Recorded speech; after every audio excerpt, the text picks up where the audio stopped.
Alhamdulillah Rabbil Alamin, summa salatu wassalam rasulillah. Louange à Allah, Seigneur du monde, créateur des cieux et de la terre, maître du jour dernier. C'est lui que nous adorons et c'est vers lui que sera notre retour, que sa paix et sa miséricorde se déversent en abondance sur le sceau des messagers, le prophète Mohammed sallallahu alayhi wa sallam, sa sainte famille, ses valeureux compagnons, ainsi que sur toutes celles et tous ceux qui, comme vous et moi, leur ont emboîté les pages qu'au jour de la rétribution. Frères et sœurs, vous que nous suivez de partout, merci de votre fidélité à ce programme Diamant Béonéré qui se veut être une voie pacifique pour un avenir radieux. C'est une initiative du CCIB, le Centre culturel islamique du Burkina, en collaboration avec l'URCB-SD, l'Union des religieux et coutumiers du Burkina pour la santé et le développement. Et à travers cette initiative, l'idée c'est de contribuer à la promotion de la paix, de la cohésion sociale et de vivre ensemble. Et aujourd'hui, avec beaucoup de plaisir pour ce nouveau numéro de votre émission, je reçois Madame Zarata Zida. Elle est la présidente de la cellule féminine nationale du CERFI. Le CERFI, c'est le cercle d'études, de recherche et de formation islamique. Avec elle, nous allons parler de l'autonomisation économique des femmes et des filles comme levier d'une paix durable. Madame Zida, assalamu alaikum wa rahmatullahi wa barakatuh. Wa alaykoum salam wa rahmatullahi wa barakatuh. Merci d'avoir accepté notre invitation et bienvenue sur le plateau de cette émission. Merci à vous de m'avoir invité. D'accord. Voilà, le plaisir est pour moi. D'accord. Alors, je disais tout à l'heure que vous êtes la présidente de la cellule féminine nationale du CERFI. Dites-nous un peu comment se porte la cellule féminine nationale du CERFI. Est-ce que la mobilisation des femmes pour la cause islamique est un acquis? Alhamdulillah, alhamdulillah. Effectivement, je suis la présidente de la cellule féminine nationale. Et on ne peut pas dire que c'est un acquis de mobiliser les gens, mais nous savons que les femmes se battent dans toutes les régions du Burkina pour passer le message pacifique et de juste milieu du CERFI. Donc nous disons qu'elles sont mobilisées et elles continuent de mobiliser les autres. Est-ce que de façon générale, vous êtes satisfaite du travail qui est fait sur le terrain? Avez-vous des retours d'impact? Oui, nous sommes satisfaites. C'est vrai qu'il y a toujours des insuffisances, l'être humain n'est pas parfait, mais nous sentons certaines mobilisations des sœurs et il y a beaucoup d'activités qui se mènent dans les régions. Actuellement, ce sont les séminaires régionaux des sœurs qui se mènent. Nous revenons d'une mission à Bobo où nous avons vu la résilience des sœurs et leur dévouement au travail a fait passer le message de l'islam. Donc là, nous saluons au passage toutes les femmes du Burkina Faso engagées pour le rayonnement de notre pays, également engagées pour la promotion de la paix, la cohésion sociale et le vivre ensemble. Alors, nous sommes à l'émission Les Voix pacifiques pour un avenir radieux. Avec vous, on va parler de autonomisation économique des femmes et des filles comme levier de paix durable. Déjà, quand on parle d'autonomisation économique des femmes et des filles, à quoi on fait allusion? Alhamdulillah, en fait, ici, nous parlons du côté économique des femmes, donc de leur indépendance financière. Voilà, donc ici, on a référence au fait que les femmes puissent se prendre en charge et aussi subvenir aux besoins de la famille, de la cellule familiale, mais aussi de la communauté dans laquelle elles sont. Voilà, donc parler d'autonomisation, c'est aussi sur le plan social. Quand on est indépendante financièrement, on peut s'investir à régler certains problèmes de la société. Voilà, dans ce sens. L'indépendance financière de la femme, est-ce que c'est important pour la femme elle-même? Est-ce que c'est important aussi pour la société? C'est non seulement important pour la femme elle-même, parce que ça lui permet d'avoir une certaine liberté dans ses actes, dans ses acquis, mais c'est surtout important pour la société dans laquelle elle vit. Parce que généralement, la femme, quand elle est indépendante financièrement, elle va s'investir plus dans le social. Donc, le bien-être de ceux qui sont autour d'elle. Donc, des enfants, de la famille, proches comme élargis, et ça répercute sur l'ensemble de la société. Elle va investir dans l'éducation des enfants, par exemple. Elle va investir dans l'alimentaire. Elle va investir dans la santé. Donc, une femme indépendante financièrement, c'est un bien-être pour tous ceux qui sont proches d'elle et tous ceux qui l'entourent en général. Alors, dans la quête ou la réalisation de cette indépendance financière, est-ce que l'homme a un rôle à jouer particulièrement? Évidemment. Nous sommes pour ce qu'on appelle la complémentarité dans la société. Nous ne sommes pas nous ne prenons pas une société égalitaire, mais une société où l'homme et la femme sont complémentaires. Sans le soutien des hommes, les femmes seront difficilement autonomes. Et sans le soutien des femmes, les hommes seront aussi difficilement autonomes, même si c'est sur le plan social. Ça peut ne pas être sur le plan financier, mais ça peut être sur le plan social. Donc, il faut que les deux soient en accord, soient sur la même longueur d'onde pour que ça puisse marcher, comme on le dit. Mais il se trouve aussi qu'il y a des hommes qui ont un peu peur que les femmes soient autonomes économiquement, donc indépendantes financièrement. Est-ce que selon vous, c'est une peur qui est justifiée? Et je dirais non. Okay. C'est vrai que certains ont des raisons pour dire que quand la femme a une certaine liberté financière, n'est plus respectueuse et tout. Mais je dis aussi que quand les hommes n'ont rien, ils sont des anges, et quand ils ont des moyens, ils peuvent devenir des démons. Donc c'est des idées qu'on peut s'attribuer les uns les autres. Mais moi je pense qu'avec une bonne base de communication, dans le couple surtout, et puis certains principes acquis dès le début, on peut surmonter certains obstacles. Une femme économiquement autonome va aider son mari à être plus résilient, à boucher certains trous et à rendre la famille plus heureuse. On ne peut pas forcément dire que parce que la femme a de l'argent qu'elle manque de respect. Ça dépend aussi du comportement de celui qu'elle a en face d'elle. Aïwa. Merci beaucoup, Madame Zarata Zida, pour ces éléments d'introduction à notre thématique. Maintenant, on veut voir, est-ce qu'il y a un lien entre l'autonomisation économique de la femme et la construction d'une paix durable? Le lien est évident. Vous savez, quand la société va mal, la première impactée, c'est la femme. Vous voyez, avec la situation nationale aujourd'hui, c'est vrai que nos hommes sont sur le terrain, mais celles qui souffrent le plus, ce sont les femmes qui restent dans les foyers. Si ces femmes-là avaient la possibilité d'avoir une certaine aisance financière, vous verrez que même celles qui sont déplacées auront plus la possibilité de s'intégrer dans les régions dans lesquelles elles sont. Donc, ce lien-là est évident. Une femme qui peut s'en sortir financièrement est plus indépendante, elle a beaucoup plus d'initiatives, elle a plus droit à la parole et elle est plus écoutée dans la société dans laquelle elle est. Donc elle peut s'investir pour résoudre certaines questions sociales, elle peut s'investir comme mentor même pour certaines jeunes filles qui sont autour d'elle et ça permet à la cellule familiale mais aussi à la société autour d'elle d'être plus résiliente à mon avis. On parle aussi de la triptyque femme, paix et sécurité, parce qu'on s'est dit que la femme déjà, du fait de son statut, peut beaucoup contribuer à la promotion de la paix durable, mais aussi à la consolidation de la sécurité. Est-ce que vous partagez cette conviction? Je suis tout à fait d'accord avec cette idée-là. Voilà. Quand la femme n'est pas heureuse, la société ne va pas bien. Donc, une société qui veut vivre dans la paix doit obligatoirement trouver les leviers pour rendre cette moitié de la société-là heureuse, épanouie. Une femme épanouie, ce sont des enfants épanouis, et c'est les chefs de famille épanouis, et c'est la cellule familiale épanouie, mais c'est aussi tout l'environnement, comme j'aime à le dire, qui est épanoui. Donc, quand la femme a les leviers pour pouvoir parler de paix, pour pouvoir parler de santé, pour pouvoir parler d'éducation, voilà, vous allez voir que ça impacte fortement sur la société. Mais quand celle-là, qui est le levier, qui est le fondement, qui est le pilier sur lequel la société se base, n'est pas, au top, n'est pas heureuse, n'est pas épanouie, dans des souffrances physiques, n'est pas en bonne santé par exemple, vous allez voir tout de suite que la société va mal. Voilà, à mon avis, si on a donné plus de liberté aux femmes pour avoir certaines ressources, on verrait que la société se porterait beaucoup mieux. En tout cas, merci beaucoup, parce que déjà, on entend dire que la barbe dit le jour ce que la tresse a donné la nuit. Donc, c'est pour dire que, quelque part, quand les femmes s'investissent aux côtés des hommes pour la résolution des préoccupations de la société, il y a de fortes chances qu'on puisse avoir des résultats tangibles avec de l'impact beaucoup plus grand.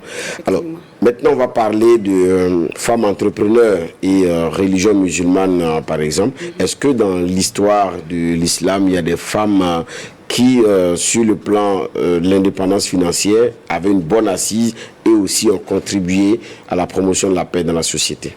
Alhamdulillah, les exemples sont nombreux. D'accord. Voilà, les exemples au temps du prophète Muhammad sallallahu alayhi wa sallam, en commençant par notre maman Khadija, qui était la première épouse de Rasoul sallallahu alayhi wa sallam, qui a été son pilier économique. Parce que quand il l'a connue, elle était déjà une femme forte financièrement, elle était entrepreneur comme on le dit aujourd'hui, elle était commerçante et c'est sur elle qu'il s'est appuyé pour pouvoir transmettre le premier message. Donc ça c'est l'exemple le plus palpable. Et il faut aussi dire que islamiquement, il n'est pas interdit à la femme d'avoir une indépendance économique. Au contraire, même je dirais que pour ceux qui suivent vraiment les préceptes de l'islam, la femme a une liberté totale d'entreprendre, d'être responsable de ses ressources financières et elle a même, deux fois même, le droit de ne pas rendre compte à l'homme de ses moyens financiers. Contrairement à l'homme qui est obligé de se charger des dépenses familiales, la femme, non, au contraire, Dieu lui a donné cette possibilité-là d'avoir de l'argent et de ne pas contribuer si elle ne le veut pas. Ça ne veut pas dire qu'on ne contribue pas, mais c'est un droit que Dieu lui a donné. Et quand vous voyez dans la sourate 4, les femmes, Dieu dit aux femmes, à elles, ce qu'elles ont acquis et aux hommes, ce qu'ils ont acquis. C'est pour dire que la femme n'est pas obligée de mélanger ses biens aux biens familiaux. Mais c'est vrai que, bon, on communique, on essaie de s'aider, mais c'est un droit que l'islam donne à la femme. Donc, il y a beaucoup d'exemples où les femmes ont contribué à rendre économiquement fort la société. Même à Médine, la ministre du Commerce, comme dit ministre des Finances aujourd'hui, était une femme qui régentait le marché et qui attribuait les droits et devoirs de chaque commerçant. Donc, il y a beaucoup de femmes. Et même aujourd'hui, dans la société moderne, nous voyons qu'il y a beaucoup de sœurs musulmanes qui sont leaders, qui sont entrepreneurs et qui aident beaucoup dans les familles. Et qui sont des mentors pour beaucoup de jeunes filles, des exemples. Et vous ressentez ça aussi dans la cellule féminine nationale du CERFI. Vous voyez qu'il y a des femmes qui sont indépendantes et aussi qui participent à vos activités. Beaucoup. Il y en a, c'est vrai que le CERFI, généralement, on les voit comme les fonctionnaires, les intellectuels. Mais beaucoup combinent les deux. Elles sont non seulement fonctionnaires, mais elles aident leurs jeunes sœurs à être des entrepreneurs. Si le poste ne cadre pas avec le fait de combiner les deux activités, elles aident les jeunes sœurs à être des mentors, à les inciter à être des entrepreneurs. La preuve, c'est qu'il y a beaucoup de jeunes sœurs qui préfèrent l'entrepreneuriat aujourd'hui parce que ça donne un peu plus de liberté pour gérer la famille, pour gérer les enfants, à une fonction de forcément de 8 heures par jour, on est obligé d'être au bureau et des fois on laisse un peu tomber l'éducation des enfants à la maison.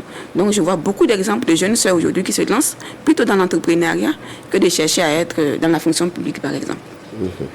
Alors, maintenant, parlez-nous un peu des textes islamiques sur le travail des femmes. Est-ce qu'il y a des textes en islam qui encouragent, qui soutiennent le travail des femmes?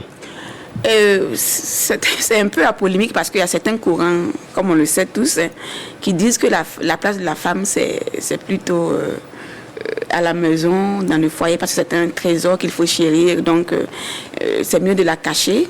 C'est un courant de pensée. Mais la majorité des musulmans pensent que non. Si le domaine dans lequel la femme va s'investir préserve sa foi, sa dignité et sa chasteté, il n'y a aucune raison à ce qu'elle n'entreprenne pas. Parce qu'une seule main, c'est bien, mais deux mains ensemble, je pense que c'est mieux.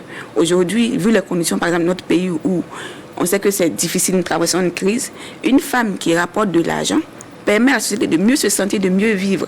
Mais si on dit à la femme de rester juste à la maison alors que le monsieur ne s'en sort pas, alors qu'elle peut avoir des cadres où elle a son habillement islamique, où sa chasteté n'est pas mise à rude épreuve, et qu'elle peut entreprendre sans que ça ne joue sur ses relations familiales, voilà, je ne vois pas où se trouve le problème. C'est une question de courant, mais la majorité pense que la femme peut travailler. C'est vrai qu'il n'y a pas de test implicite où on dit à la femme sort travailler, mais vu l'histoire de la religion musulmane, vu les traditions prophétiques, je ne vois pas ce qui peut empêcher une femme musulmane d'entreprendre et d'être indépendante économiquement. Merci pour ces éléments de précision. Est-ce que aussi dans vos activités, les femmes vous parlent des obstacles qu'elles rencontrent, des difficultés auxquelles aussi elles sont confrontées dans leur quête de leur autonomie financière, économique? Oui, merci pour cela. Il y a beaucoup de pesanteurs socio-économiques qui empêchent les femmes, surtout dans notre milieu, des femmes voilées, comme on dit, le milieu musulman, comme je le disais tout à l'heure. Voilà, certains courants disent que la femme est bien à la maison. Donc, ça fait déjà un poids. Donc, s'émanciper de ce milieu-là, pouvoir entreprendre, c'est compliqué. Et généralement, j'ai dit aux sœurs qui sont dans ces situations-là de maximiser sur les études. Parce que plus on étudie, plus on a des diplômes, plus on a un regard plus ouvert, plus on a le savoir, la connaissance et la science, plus on a des arguments qu'on peut avancer face à ces gens-là qui veulent nous empêcher de nous épanouir. Donc, généralement, il dit aux sœurs, étudiez le plus longtemps possible et apprenez votre religion. Apprenez votre religion. Quand on connaît sa religion, quand quelqu'un vient nous donner des dogmes qui ne sont pas vrais, on a des arguments pour lui dire voilà ce qui s'est passé. Mais plus on est analphabète, plus on est timoré chez nous à la maison, voilà, les gens viendront nous imposer leur point de vue, qui n'est pas forcément le point de vue de la religion. En dehors de ça, il y a les pesanteurs aussi culturelles dues à notre société dans laquelle nous sommes nés. Voilà. C'est vrai que chez les Moussis, par exemple, la femme naturellement travaille, parce que dans les communautés, en dehors de la saison des pluies où le père de famille s'implique vraiment, le reste du temps, c'est la femme là qui est pratiquement le chef de famille qui va garantir la nourriture et tout. Mais il y a des fois aussi, on trouve que quand elle est trop indépendante, comme vous l'avez dit au début, voilà, on a peur qu'elle s'émancipe et qu'elle nous marche sur les plates-bandes de certaines personnes. Mais je dis aux femmes, connaissez vos droits et connaissez votre valeur. Si vous connaissez vos droits et votre valeur, très peu sont ceux-là qui vont oser vous mettre des freins. Maintenant, est-ce que aussi dans les difficultés qu'elles rencontrent, est-ce qu'il y a l'accès au financement? Est-ce que aussi elles reçoivent des encouragements de leur famille, de leur environnement, de leur époux, par exemple? Oui, il y a l'accès des fois, mais je peux dire qu'au niveau du Burkina, nous avons la chance, par exemple, d'avoir des fonds comme le FARF qui soutiennent les femmes. Voilà, donc ça fait que si elles ont connaissance de l'existence de ces fonds-là, elles peuvent facilement avoir accès à des fonds si elles ont bien sûr des idées d'entrepreneuriat. Mais n'empêche que des fois aussi, quand elles vont prendre ces fonds-là, ce sont les pères de famille, les hommes, qui récupèrent ces fonds-là, qui font autre chose que ce qu'elles ont envisagé. Donc, quoi qu'on dise, il faut qu'elles aient le soutien et l'accord du chef de famille avant d'entreprendre. Et aussi, même si ce n'est pas le chef de famille, au moins de la famille, qui peut convaincre le chef de famille du fait que si elle s'en sort, elle peut aider la famille aussi à s'en sortir. Voilà, donc je pense que il faut, comme je l'ai dit, que la femme même sache où elle va et sur qui elle peut s'appuyer. Mais ce n'est pas forcément de faire la guerre au chef de famille, c'est de savoir négocier et de savoir communiquer avec lui. Voilà. Parce que de toute façon, ce qui est recherché, c'est l'harmonie aussi dans la famille. Aller en tandem, parce que seul, on va vite, mais quand on est accompagné, on va plus loin. Exactement. Parlez-nous à présent des défis qui se présentent aux femmes et aux filles en matière donc de quête de l'indépendance économique. Je dirais que les défis sont nombreux. Voilà. Mais le premier défi même, c'est de permettre à la fille d'être scolarisée. Voilà. Si la fille est analphabète, elle va continuer à suivre ce qu'on appelle les traditions. Voilà, se marier à 16 ans, avoir des enfants. Mais du moment où elle est scolarisée et qu'on lui permet d'arriver au bout de sa scolarisation, et alhamdoulilah, je me rends compte qu'aujourd'hui, dans la société dans laquelle je suis, dans le milieu dans lequel il y a beaucoup de sœurs qui deviennent docteurs, qui ont des masters 2, et voilà, qui s'en sortent, et qui me sont même mariées et qui continuent les études. Et ça, c'est alhamdoulilah, c'est la meilleure manière pour la femme de s'autonomiser financièrement, intellectuellement et socialement. Donc les défis, c'est d'abord éducationnel, et ensuite aussi les défis liés à la santé. Voilà, si par exemple l'excision par exemple qui est combattue avec qui a en conséquence les fistules par exemple obstétricales, voilà, tous ces défis liés à l'éducation, à la santé là sont combattus dès le bas âge. Ça permet à la femme à partir d'un certain moment là de s'autonomiser. Mais pour ça, il faut que nos gouvernants s'impliquent avec nous. Il faut que nous, la société civile, on puisse faire des plaidoyers dans nos communautés. Il faut que les hommes qui sont nos partenaires voilà, puissent aussi nous aider dans ce sens-là. Et comme vous l'avez dit là, pour qu'on ait une société un peu plus harmonieuse en fait. Alors qu'est-ce que vous attendez aujourd'hui de la société de façon générale pour qu'elle crée les conditions de garantie pour l'autonomisation économique de la femme? Et je dirais que c'est de travailler à ce que les femmes soient traitées au même niveau que les hommes. Par exemple, sur le plan salarial. Voilà. Nous savons que des fois, sur le plan salarial, à même niveau de compétence, les femmes sont moins bien traitées que les hommes. Voilà. Il faut aussi que les hommes puissent faire un peu de place sur le plan entrepreneurial aux femmes, parce qu'il est très difficile à certaines femmes de pouvoir percer dans certains milieux, parce que les hommes pensent que c'est leur milieu réservé, et qu'une femme qui vient, c'est de la concurrence déloyale. Donc, il faut vraiment que d'abord nos leaders politiques s'impliquent, par exemple, pour alléger certaines charges fiscales aux femmes. Nos leaders religieux s'impliquent pour faire des plaidoyers, pour faire des sermons, voilà, à la communauté en général, pour qu'on sache qu'une femme qui s'en sort financièrement n'est pas forcément un ennemi, voilà, pour la société ou pour la communauté. Voilà. Donc je pense que tous ces défis-là, nous devons travailler à les relever ensemble avec des femmes. Mais il faut aussi que la femme puisse savoir qu'il n'y a pas forcément de domaine réservé à l'homme. Voilà, c'est vrai que nous travaillons à ce que nous soyons dans des conditions où notre pudeur est réservée, où notre habillement est décent, mais une femme peut être pilote, pourquoi pas. Une femme peut être commandant de gendarmerie, pourquoi pas. Elle peut être commissaire, voilà. Donc je pense que c'est vrai que les autres doivent faire, mais nous aussi, nous devons travailler à réveiller les consciences, à éveiller les consciences et à nous faire, comment dire, ils ne vont pas nous le donner facilement, notre indépendance financière. Il faut que nous aussi nous luttions pour avoir cet acquis-là. Et dans cette lutte-là, vous avez besoin des hommes. Évidemment, nous n'êtes pas nos ennemis. C'est comme on travaille main dans la main. Voilà. Mais nous connaissons nos droits, mais nous connaissons aussi nos devoirs. Et si vous voulez juste que nous connaissons nos devoirs, on va vous dire que nous avons aussi des droits. Voilà, pour qu'on puisse être en harmonie. Inch'Allah. D'accord. Et cette harmonie, comme on l'a dit, participe à la consolidation de la paix durable. Alors, c'est quoi aujourd'hui l'importance d'investir dans la paix, selon vous? Vous savez, au Burkina, c'est une question qui se pose même pas. Nous avons vécu une certaine paix pendant des années où nous étions libres de circuler, parfois même sans pièce d'identité. Aujourd'hui, nous sommes dans une société qui traverse une crise très grave, où nos enfants meurent sur le terrain, où nos familles sont disloquées et dispersées, où nous quittons nos villages, nos provinces, nos régions pour nous installer ailleurs. Nous sommes tourmentés, où nos mamans ne peuvent même pas aller se soigner, où nos enfants ne peuvent pas aller dans des écoles.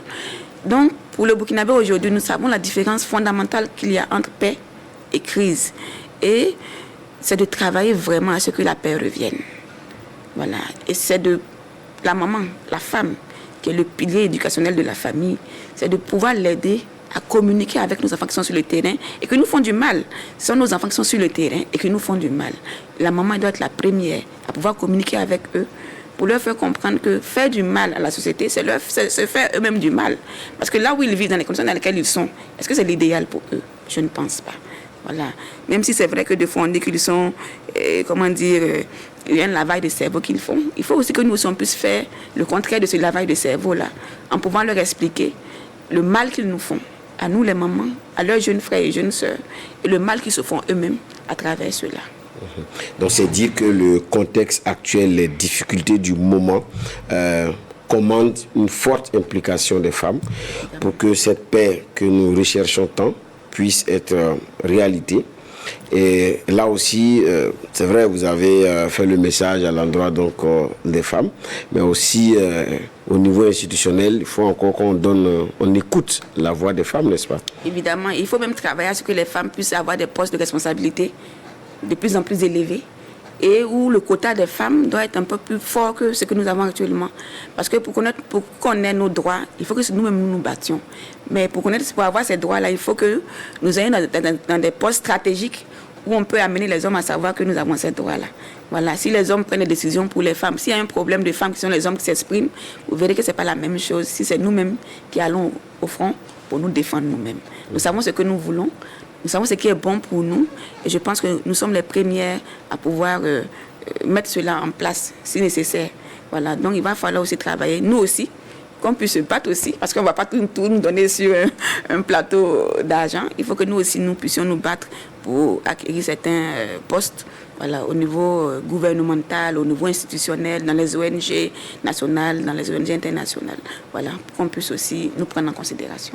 Mais c'est un combat aussi qui doit être un combat pacifique. Mais nous ne sommes pas des battants-guerres. Non, quand je dis se battre, ce n'est pas forcément dire que nous allons aller c'est pour qu'on comprenne. Voilà, à couteau tiré avec les hommes. Comme je l'ai dit, nous sommes pour la complémentarité.